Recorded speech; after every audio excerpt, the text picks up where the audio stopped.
In 2008, Elon Musk had roughly $30 million left to his name. SpaceX had just watched its third rocket explode. Tesla was weeks away from bankruptcy. He had a choice: split the money between two dying companies, or put everything into one and let the other die. Most men would have walked away. Musk split it. Both companies survived, and the man who made both bets became one of the wealthiest human beings in recorded history. But this video is not about the money. It is about the way he thinks. Because that is what is worth stealing.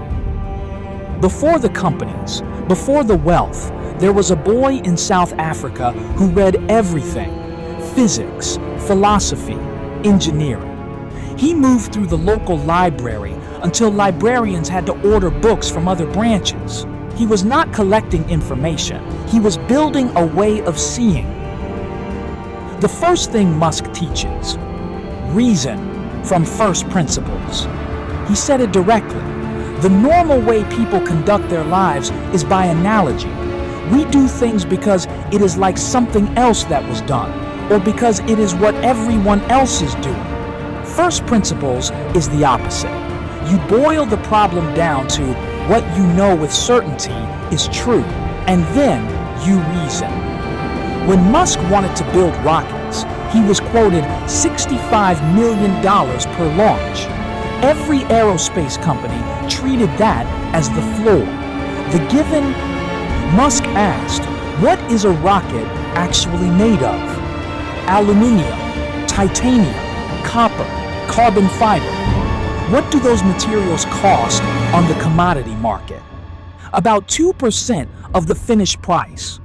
So he built his own rockets. The saving was not found by negotiating harder.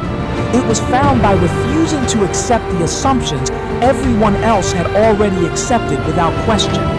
Every area of your life contains inherited assumptions you have never examined about what is possible for you, about what kind of man you are allowed to become.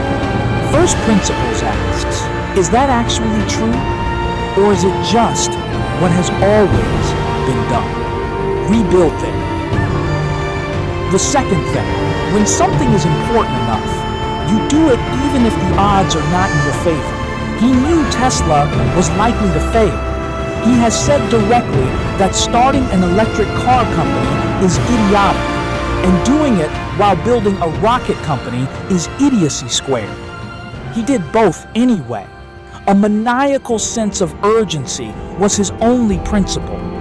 Not because he was blind to the risk, because the mission mattered more than the odds. Most men never make a single bet like that, not because they lack intelligence, because they have confused the absence of risk with the presence of safety.